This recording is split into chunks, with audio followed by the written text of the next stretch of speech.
नमस्कार विद्यार्थी मित्रों, आमचे YouTube channel science and education corridor यामध्ये आपले सर्वांचे स्वागत।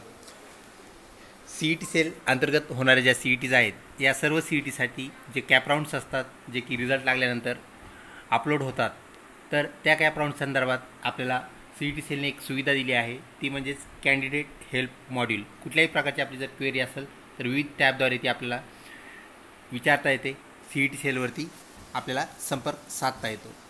तर चला पाहूया कशा प्रकारे आहे आपला हा कॅन्डिडेट हेल्प मॉड्यूल। तत्पूर्वी आपण जर आमच्या चॅनलवरती अजूनही नवीन असाल तर चॅनलला सबस्क्राईब करा, तसेच ही महत्त्वपूर्ण माहिती आपल्या विद्यार्थी मित्रपरिवारामध्ये नक्कीच शेअर करा। यासाठी आपल्याला जावं लागेल CET सेलच्या वेबसाईटवरती, ते म्हणजेच cetcell.mahacet.org। आपण CET सेलच्या वेबसाईटवरती आलो आहोत।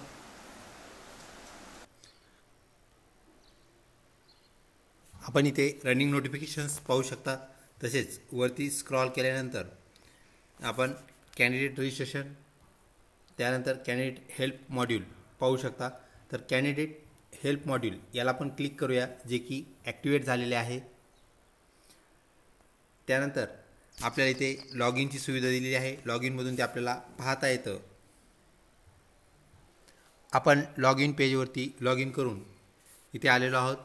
तर आपल्याला इथे help desk home, open a new query, track your queries, तर न्यू क्वेरी, ओपन न्यू क्वेरीला आपण क्लिक करूया।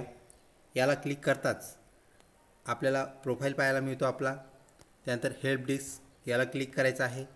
त्यानंतर आपल्या ज्या क्वेरीज आहेत यासाठी आपल्याला काय करता येतं, तर आपल्या ॲप्लिकेशन नंबर, कोर्स नेम, कुठल्या कोर्ससाठी आपली क्वेरी आहे, विविध कोर्सेस CET सेलमार्फत घेतले जातात, त्याच्या CETs घेतल्या जातात। तर MBA असेल, BEd असेल, BPEd असेल, LLB 3 years, LLB 5 years, master of architecture, त्यानंतर MEd, MPEd, MCA, BCA nursing, विविध जे कोर्सेस आहेत विद्यार्थी मित्रों, त्या कोर्सेस संदर्भातल्या ज्या क्वेरीज आहेत त्या आपण इथे विचारू शकता। तर कुठल्याही एका कोर्सच्या ज्या क्वेरीज आहेत त्याला आपण क्लिक करूया। त्यानंतर आपला जो ईमेल ID आहे, रजिस्टर्ड ईमेल ID, तो आपल्याला इथे इनरोल करावे लागेल। त्यानंतर आपला कॉन्टॅक्ट नंबर झाल्यानंतर ईमेल ID, त्यानंतर कॅन्डिडेट नेम, आणि त्यानंतर आपली क्वेरी कुठल्या टाईपची आहे, म्हणजे आपल्याला काय विचारायचं आहे।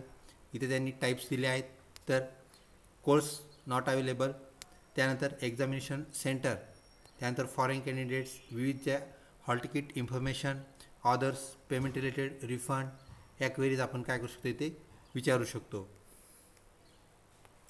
त्यानंतर तिकीट डिटेल्स, आपली जी इश्यू आहे, प्रश्न आहे, तो आपल्याला थोडक्यात इथे मांडायचा आहे। हॉल तिकीट संदर्भात असेल तर आपण इथं हॉल तिकीट अशा प्रकारचं, अशा आशयाचे काही शब्द तिथं लिहायचे आहेत, जेणेकरून आपल्या क्वेरीज काय होतील, आपल्याला मांडता येतील। आणि ते सर्व झाल्यानंतर क्रिएट तिकीट हे केल्यानंतर आपलं CET सेलला आपलं जी क्वेरी आहे, आपला जो क्वेश्चन आहे तो समजणार आहे, आणि CET सेल आपल्याला त्याला काय करणार आहे, आपल्याच लॉग इनमध्ये त्याचं आन्सर देणार आहे, जे की आपण आत्तावरती पाहिलं होतं। अशा प्रकारे आपलं जे हेल्प मॉड्यूल आहे, स्टुडंट हेल्प मॉड्यूल, आपल्याला पाहता येतं, ऑपरेट करता येतं। तर सर्व जे CET सेल अंतर्गत CETs होतात, तर त्या CETसाठी हे मॉड्यूल हेल्पफुल आहे, उपयोगी आहे। त्याप्रमाणे आपण त्याचा काय करायचा आहे, वापर करायचा आहे। व्हिडिओ आवडला असल्यास नक्कीच लाईक करा, तसेच मित्रपरिवारामध्ये शेअर करण्यास बिलकुल विसरू नका।